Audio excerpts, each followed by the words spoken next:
Wife of 26 years cheated and for the 2 years has been trying to reconcile and refusing to divorce me. Hi. I understand that we're not allowed to give out names, but I'm guessing maybe full names. I read a lot of posts to try to get the gist of them, but I can't write like them, so vague and to the point. I don't know. I'll try my best. My name is Hector and I'm 47 years old, Puerto Rican. I think the abbreviation is STB. Ex-wife Debbie and I was married for 26 years, we were together for 30. We have gotten married in our senior year in high school when she got pregnant with our firstborn. I was lucky enough to get a job at UPS right after graduation. We struggled in the beginning. She's from a traditional Irish family and they hated me at first. But I won them over. Especially her father. I made sure she didn't have to work. By the time we were 27 years old, we had 5 kids. 4 girls and a boy. I was just fortunate that the boy came out first.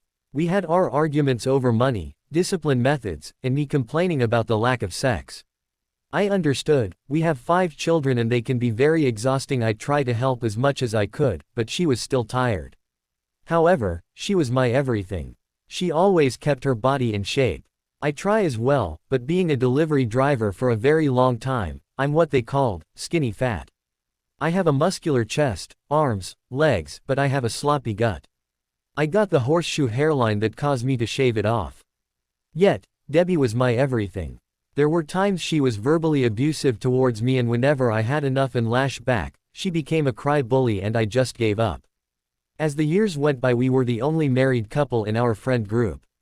Every last one of them got divorced.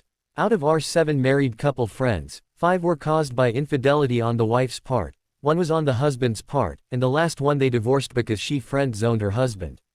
I was against my wife hanging out with her newly single friends. However, that would just start a massive argument about me controlling her, keeping her as a prisoner, and my personal living sex doll. All of that caught me by surprise. The more she hung out with them, the more resentful she became. The kids took notice. I remembered my son and 2 of my daughters arguing with her when I came home, and as much as I understood their frustration, I scolded my kids for yelling at their mother, and when they left the room, I confirmed their issue and she told me that we see her as a slave. I asked her where this was coming from, but she said forget it, shut down, and walked away. I remember D-Day so vividly. Debbie was out with her friends.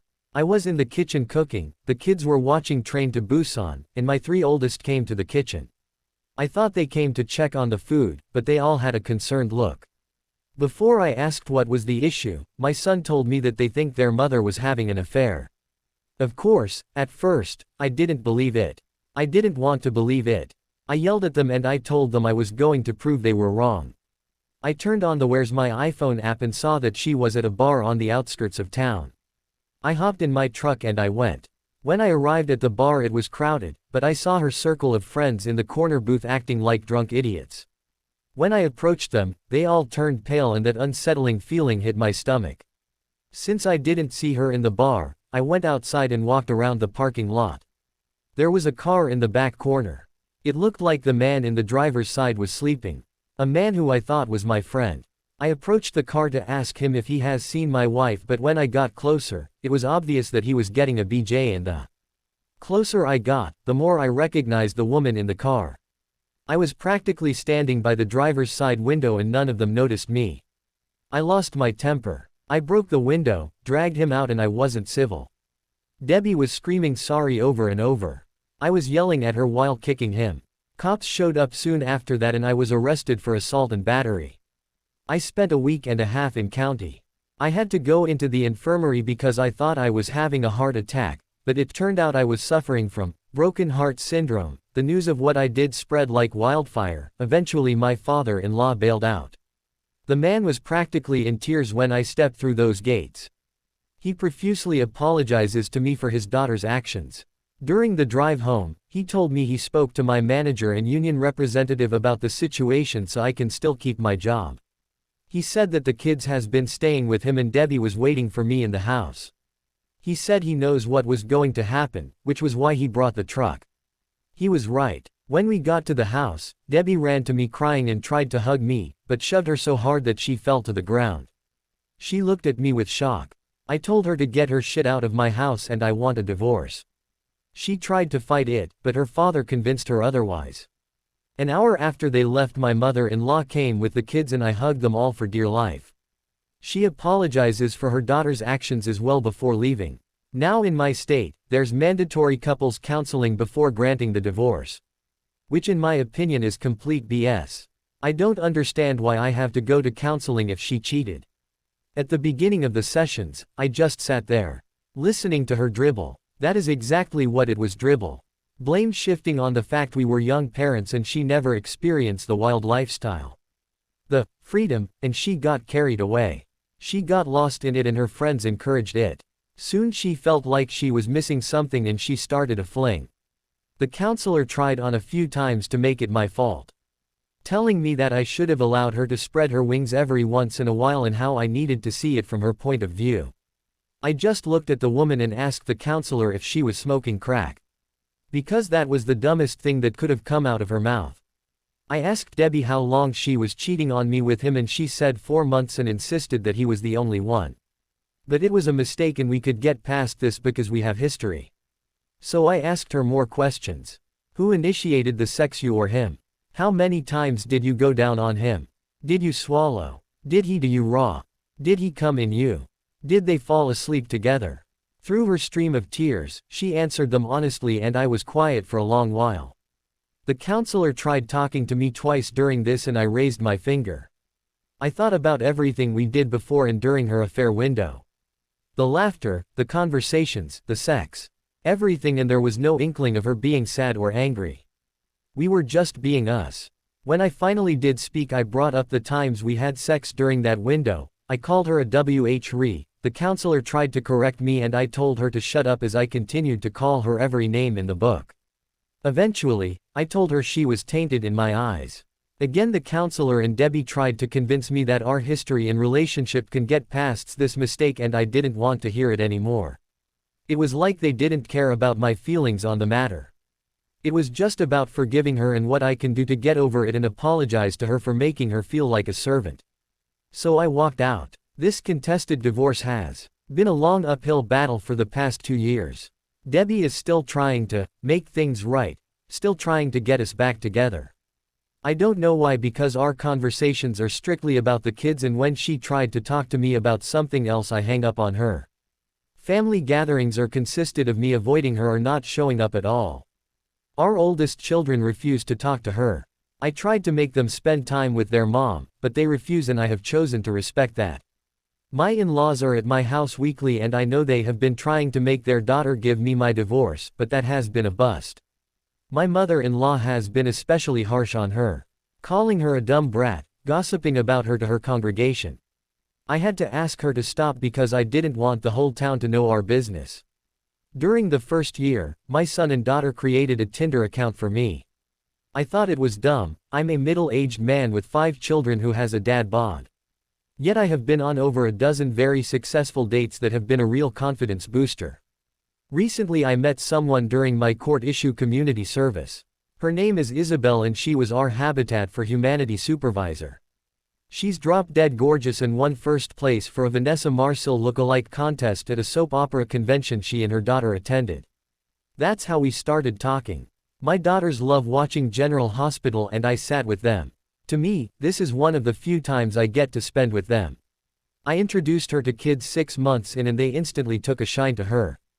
To make things really awkward, my son and her daughter appear to really like each other. However, Debbie is not letting go. She actually told our youngest 2 children that eventually, we will get back together. I had to tell her to stop telling them this. Her father is trying to make her go see a therapist, but I just want this over already. I don't regret my years with Debbie. I have 5 wonderful kids with her. I man up and build a life for her. My only regret is that she ruined 26 years together on a fling. I regret that she thought she had me in a way that I was just going to let it slide and take her back. However, I do hate her. When I run into her old group of friends around town, I openly call them WHRES and Homewrecker instead of their names. That love and respect that I had for her disappeared when I caught her in that car. She will always be the mother of my children and nothing else. I just hope that she can come to terms with that.